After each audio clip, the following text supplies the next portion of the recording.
Imaynayan kashankichis, ñañaykuna, turaykuna, Facebookpi katipaqkuna, hukmanta tinkuykusun. Noqayku kayku Caso de la Literatura kuskachaqkuna. Sutiymi Luz Mendoza. Noqa sutiymi Ofelia Vilca. Ancha kusikuywan waqmanta huñukusunchis.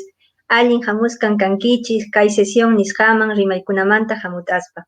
Kunan p'unchay revista Cultura y Pueblo ñawinchamusaqku. ¿Cómo están, amigos y amigas que nos siguen a través de Facebook? Bienvenidos a esta nueva sesión del segmento Rimaykunamanta Hamutaspa. En esta ocasión vamos a continuar comentando algunos relatos de tradición oral que hemos encontrado en algunos números de la revista Cultura y Pueblo. Iremos también comparando los sentidos que nosotros guardamos en nuestras memorias, ¿no? De aquello que nos han contado de repente nuestros familiares, ¿no? Y de aquello que es muy conocido para nosotros y que lo podemos encontrar, sin embargo, también en documentos, en archivos como el que les estamos presentando. Recuerden que esta revista Cultura y Pueblo, ustedes pueden encontrar todos los números de esta revista en el repositorio del Ministerio de Cultura. Una vez más, queremos agradecer a todos ustedes por acompañarnos y compartirnos sus comentarios en las sesiones anteriores. Gracias por el entusiasmo, por acompañarnos y por la exploración del quechua en la literatura peruana a través de este espacio que compartimos con ustedes. Bueno, hoy vamos a hablar de los números 5 y 6 de esta revista, Cultura y Pueblo. A mí, bueno, yo quisiera comenzar refiriéndome a la revista, a la publicación número 5 de esta revista, que se refiere a la fecha, a los meses enero y marzo de 1965. El director ya para esta publicación ha cambiado, ¿no? Cambia a partir del cuarto número. El director es Fernando Silva Santisteban.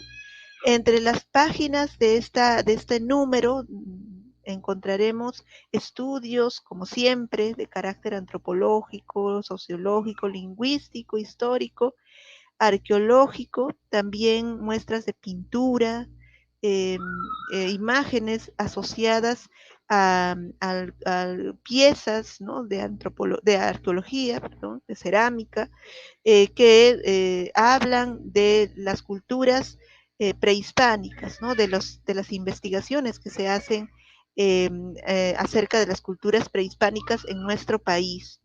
También vamos a encontrar algunas publicaciones dedicadas, publicaciones de literatura escrita, ¿no? De autores reconocidos, ¿no? Que ya para esta época eran reconocidos, ¿no? Por ejemplo, vamos a encontrar algunas publicaciones de poemas de Alejandro Romualdo, Washington Delgado, ¿no? En este segmento precisamente poesía peruana, ¿no? Asimismo, también vamos a encontrar algunos ejemplares, algunos ejemplos de relatos de tradición oral. Bueno, ya no va a ser tan, digamos, en número, ¿no? En proporción no va a ser como en las primeras publicaciones, ¿no? Ya es en menor cantidad, pero ello no quiere decir que hayan desaparecido, ¿no? Entonces vamos a ver que estos relatos provienen de tradiciones orales de la selva y en otros números de la sierra y de culturas que hablan quechua y aymara, ¿no? Culturas originarias. Este es el caso de este relato que se llama Achkay, ¿no? Achkay es un relato, bueno, antes de referirme a este relato, también es importante mencionar, ¿no? Que a partir de este número aparece un segmento muy, muy particular, ¿no? Es un segmento muy importante porque va a comenzar a través de ese segmento a valorarse de alguna manera la literatura que le dicen claro, literatura para niños, ¿no? Literatura infantil, como le dicen. Bueno, este segmento se llama Página de los Niños. Ahí también vamos a encontrar relatos y poemas, ¿no? De escritores, es decir, que nacen, ¿no? ¿no? En la escritura, pero también poemas, sobre todo relatos, ¿no? Relatos que nacen de la tradición oral y que forman parte de recopilaciones, ¿no? Bien, ese es, no es el caso de este cuento, Ashkai, ¿no? De ese relato, perdón, pero vamos a ver posteriormente que sí, ¿no? Vamos a encontrar estos relatos de tradición oral en ese segmento Página de los Niños, ¿no? Este relato Ashkay no aparece en este segmento, pero me interesó, ¿no? Me interesa detenerme en ese relato porque es un relato que habla del pensamiento andino, ¿no? Ashkai es un cuento, como dice ahí, ¿no? Es una pequeña reseña del cuento, ¿no? Que fue tomado de la fuente popular de Llata, ¿no? Es decir, de la tradición oral de Llata, capital de la provincia de Huamalíes, departamento de Huánuco, zona de Río Marañón, ¿no? Por Don Robles y dado a conocer en el folleto Narraciones, Danzas y Acertijos del Folclor Guamalino, Lima, 1959, ¿no? Era una época donde se estaban realizando este tipo de registros, ¿no? Para poder sumergirse, involucrarse en las culturas de los pueblos, en la diversidad de culturas, ¿no? De los pueblos que existen en nuestro país. Luego, este relato Achkai narra, ¿no? La historia es la historia de dos niños que son abandonados por su padre, ¿no? Porque estaban atravesando una situación de hambruna. Estos dos niños, sin embargo, logran salvarse, ¿no? De la muerte y llegan a la casa o a la cueva, ¿no? De un personaje muy siniestro, ¿no? Este personaje es una bruja que precisamente se le conoce como Achkai, ¿no? Esta bruja no vivía sola, vivía con su hija, y esta bruja, ¿no? Se come al hermano, ¿no? Entonces la hermana es la que sobrevive y es la que va a sufrir la persecución de esta bruja, ¿no? He escogido un fragmento de este relato porque es extenso y no nos va a alcanzar el tiempo, y voy a leer el fragmento donde están en plena persecución, ¿no? El cóndor, bueno, en esta persecución vamos a ver que les ayudan algunos personajes que son sobre todo animales, solamente hay uno que no lo es, ¿no? Al que nos referiremos después. Bueno, en el fragmento dice, el cóndor se lanzó sobre la atrevida bruja y le arrancó los ojos. Entonces la mujer ciega buscó con el tacto dos piedrecillas redondas y las colocó en sus cuencas vacías al tiempo, ¿no? Que murmuraba, Cuticamu Iñawi, que quiere decir, vuélvete ojo. Y recuperó la vista en breves instantes. Huyendo, la niña se halló con una señora de hermosa presencia y de amable semblante, ¿no? Que era nada menos que la misma Virgen María, alentada por su bello porte. La niña le imploró, mamita linda, una Achkai que ha devorado a mi hermanito me persigue para hacer lo mismo conmigo. ¿Dónde puedo ocultarme? Avanza, hija, hasta aquella cruz que se ve sobre la colina, arrodíllate ante ella y pídele que te lleve al cielo, dijo con voz dulce la bella señora. Así lo hizo la niña. Al terminar su oración, descendió del cielo una inmensa cadena de oro. Asida ella, la niña subió al cielo. De pronto se puso frente a la noble señora la implacable bruja, y con mucha descortesía le hizo la pregunta consabida. En estos instantes la niña sube al cielo, contestó la señora. Podrás alcanzarla si pides ayuda a la cruz que se ve desde aquí. Alejándose sin lanzar improperios por primera vez, la Ashkai se acercó a la cruz y le hizo un pedido. Sin demora le cayó a las manos el extremo de una larga soga de chil-noir, con unos cuantos pericotes prendidos más arriba. Se asió de la soga la despiadada perseguidora y comenzó a subir al cielo. Al acercarse a la región de las nubes, sintió la mujer el característico ruido que hacen los ratones al roer una soga.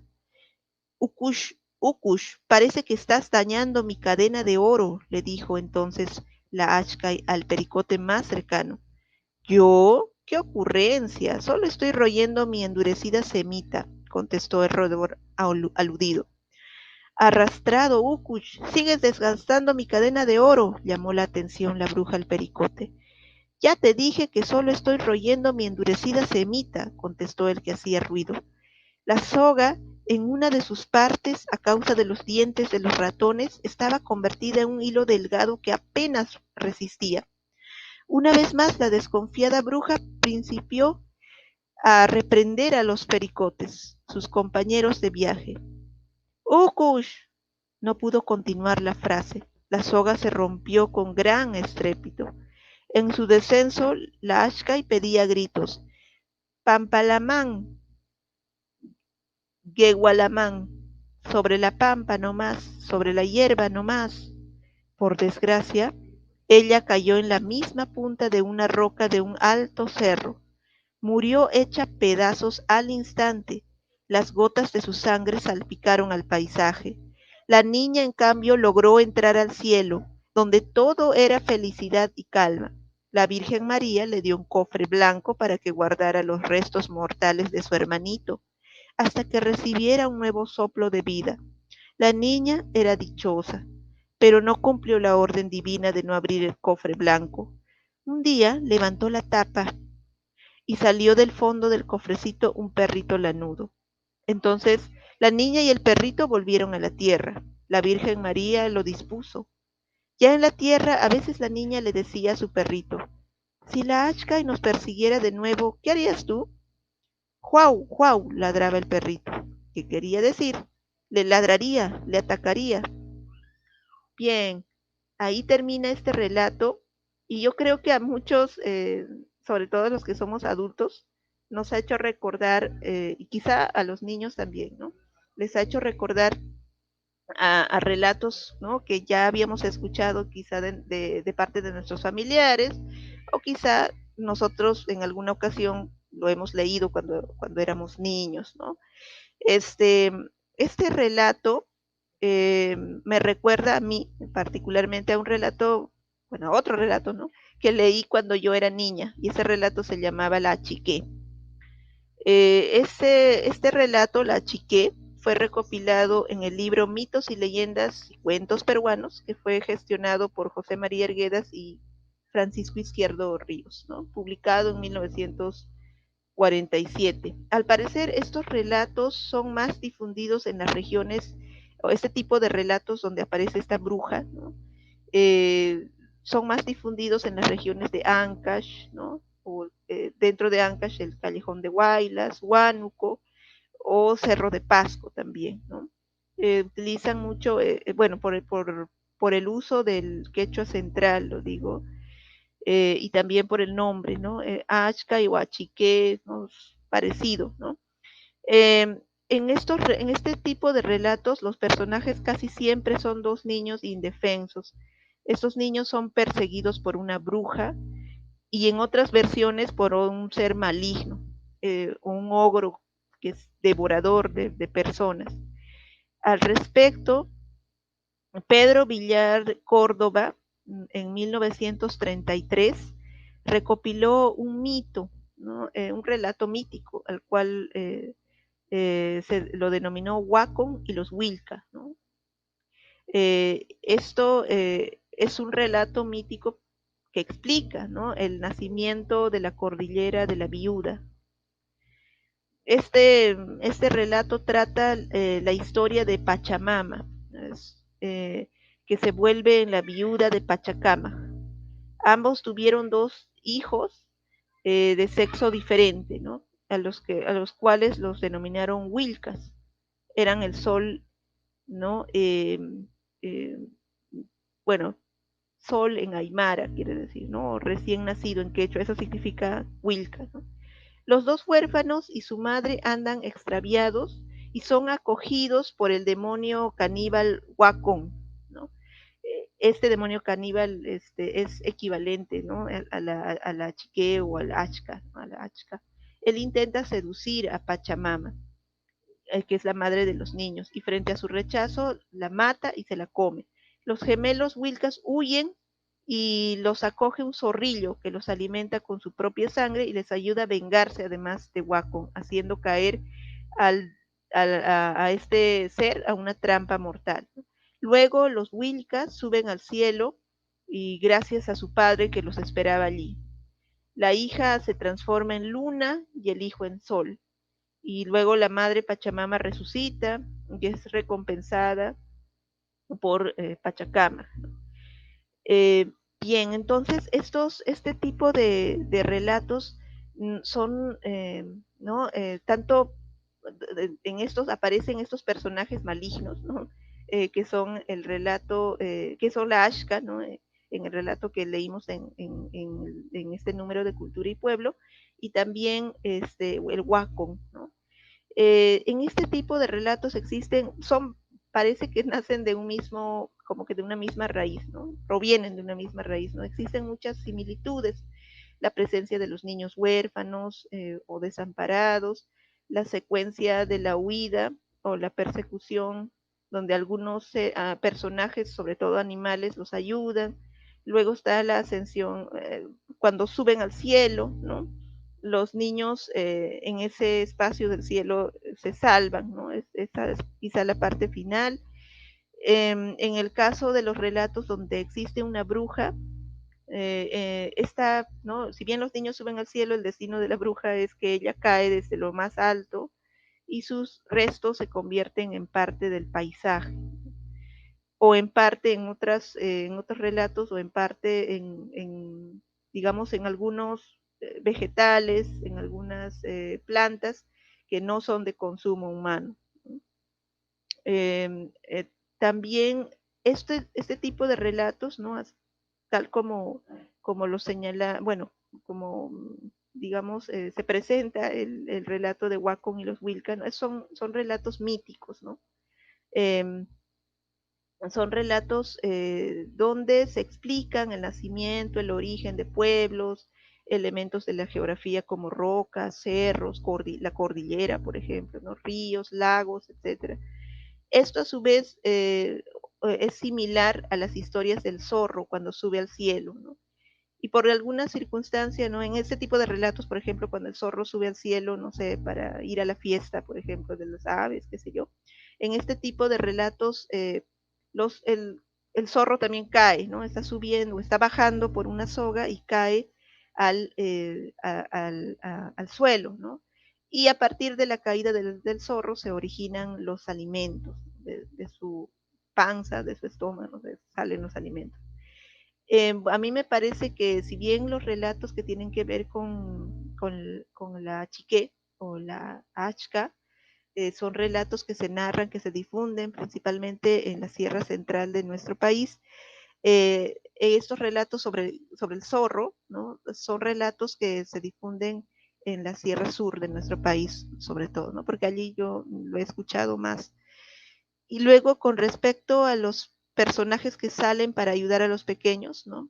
Por un lado están los animales, lo cual recuerda a la persecución que hace Cuniraya a Cabillaca en el relato de origen de las islas de Pachacamac, que está en el manuscrito de Guarochirí. Pero también existen persecuciones en los relatos sobre condenados, ¿no? Cuando el condenado, que precisamente es un devorador de personas, va tras su víctima, el personaje que sale a ayudar a este personaje que está siendo perseguido, ¿no? Por el condenado, suele ser un santo, ¿no? Pero, o un anciano, una anciana, y también la Virgen María. Entonces, estos personajes, ¿no? En este tipo de relatos le entregan objetos, ¿no? Para que se defienda la víctima de su devorador, ¿no? Bueno, eso es lo que me interesó señalar de este relato. Espero que les haya gustado. Ahora le doy la palabra a Luz para que ella nos pueda hablar del número 6 de la revista. Gracias, Ofelia. Bien, sí, yo quería comentarles un poco sobre la revista número 6, que corresponde a los meses de abril a junio de 1965. Bueno, también tiene como directora a Fernando Silva Santiesteban. En este número, por ejemplo, encontramos el discurso inaugural del primer encuentro de narradores peruanos de Arequipa, así como también diferentes estudios, artículos, ¿no? Sobre historia, arqueología, pintura, folclore, literatura, así como también el segmento que ya había anunciado Ofelia, ¿no? Que apertura ya en el número 5, que es Página de Niños, donde también vamos a encontrar cuentos de tradición oral, canciones y poemas. De este número me gustaría resaltar y compartir con ustedes un cuento de tradición oral titulado El zorro y la guayata, que aparece en el segmento ya mencionado, Página de Niños. Justamente voy a compartir la lectura con ustedes. El zorro y la guayata.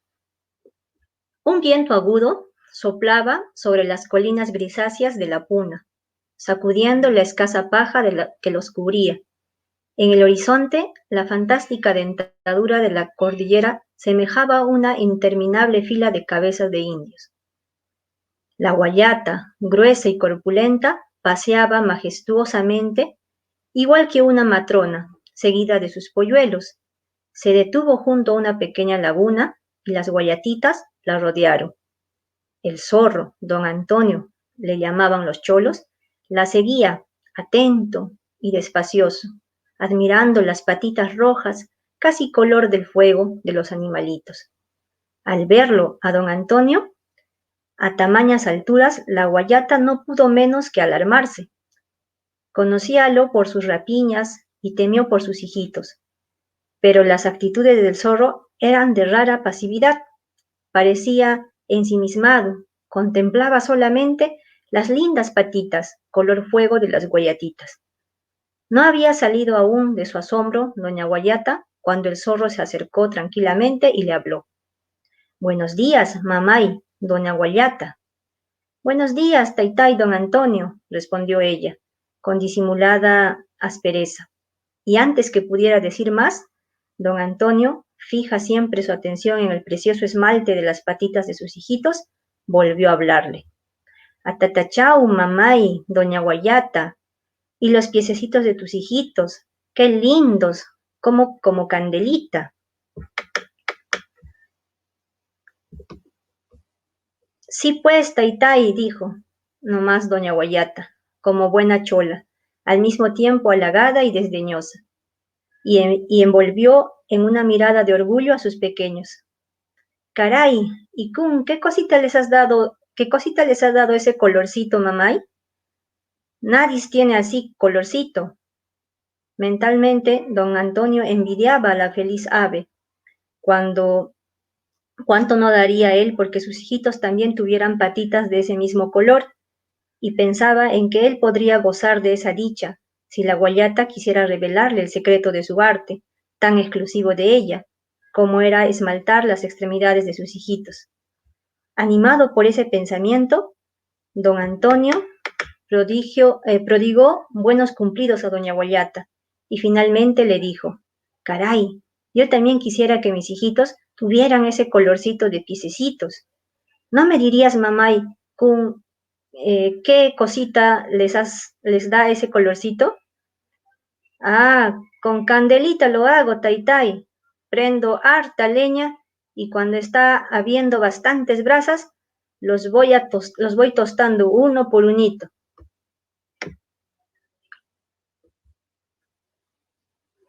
Don Antonio escuchó abobado y exhaló. Ajá, sí, taitai. Así hacerlo tú también. El zorro hizo un gesto estúpido de aceptación. Ajá. Conforme y satisfecho, don Antonio se alejó, pensando maravillado en lo que acababa de aprender.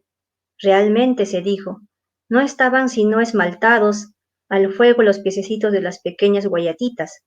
Preparar rojas brasas, coger uno por uno a sus hijos e irles enrojeciendo los miembros inferiores, le parecía sencillamente un portento.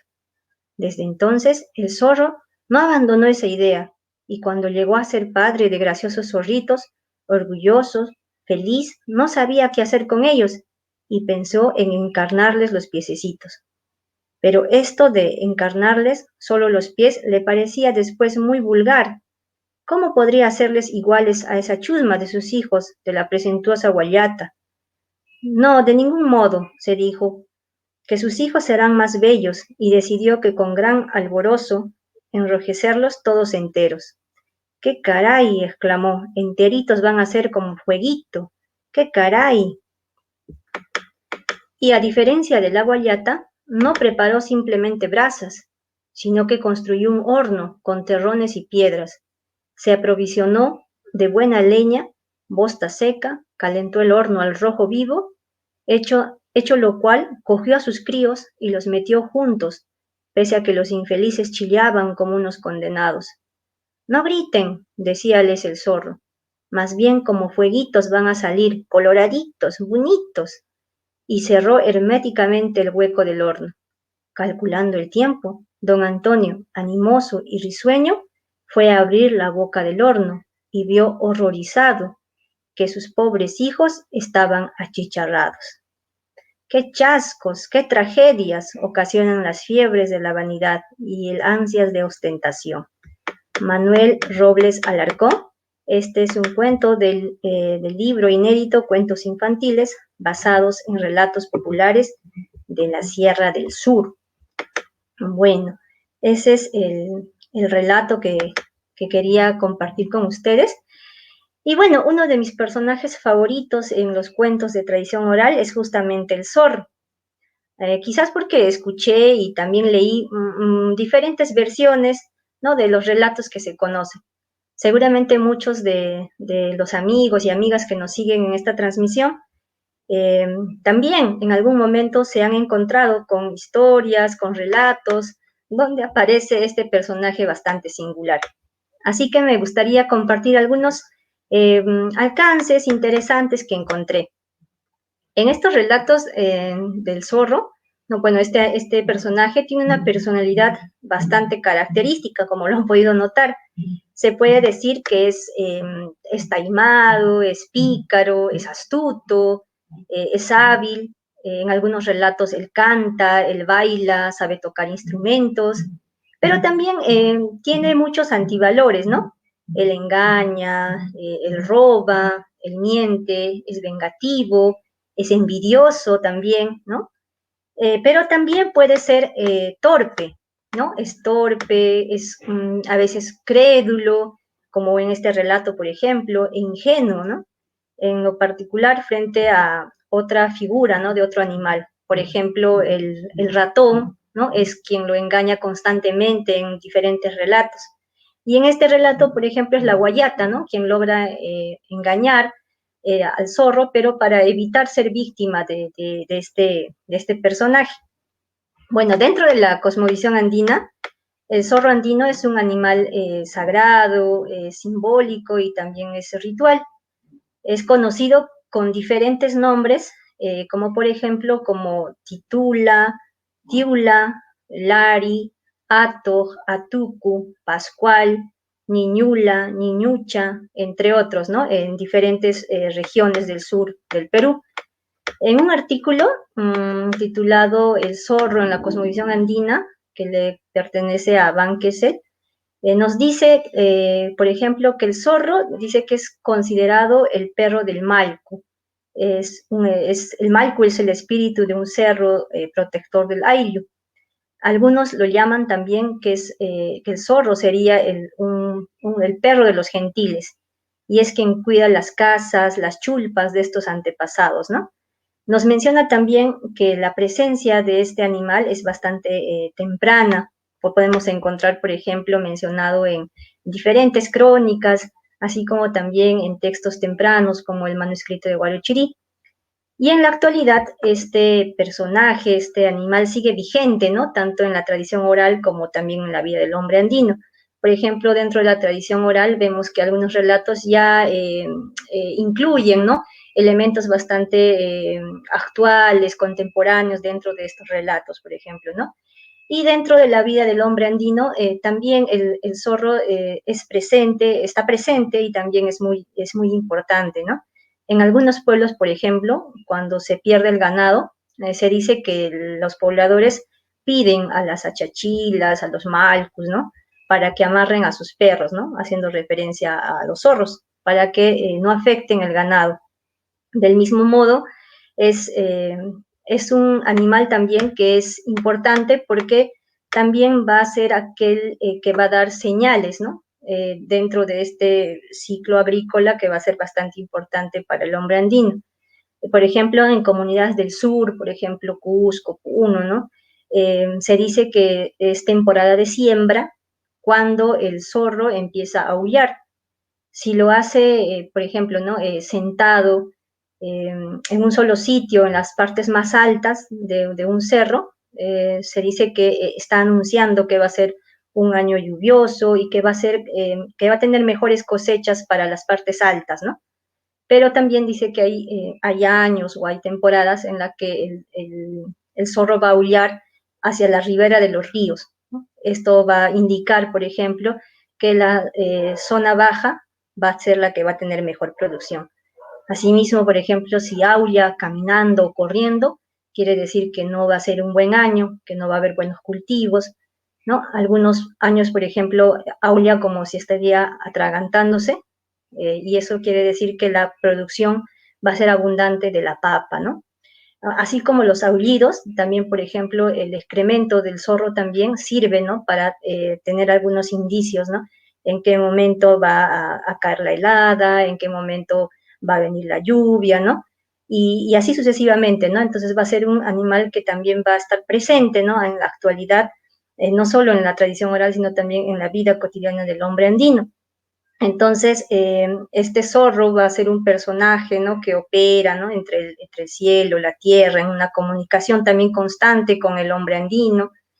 Su presencia es bastante simbólica hasta el día de hoy, forma parte de los rituales andinos y dentro de los relatos andinos también trata de mostrar, ¿no? Estos principios éticos, ¿no? De la cosmovisión andina. Entonces, que lo vamos a ver presente también en los diferentes relatos que conocemos. A propósito de esto, yo quisiera invitar a todos los seguidores de esta transmisión que nos puedan comentar si ustedes, por ejemplo, conocen algún tipo de relato, alguna historia que tenga, por ejemplo, como personaje el zorro, qué conocemos, por ejemplo, de este animal, cómo suele ser su presencia en estos relatos, o también si conocen hemos conversado, ¿no? De las señas, por ejemplo, que puede dar en el ciclo agrícola, les invito a que nos comenten en esta transmisión. Bueno, eso es lo que yo quería compartir con ustedes. No sé si, Ofelia, ¿tú quieres comentar algo más?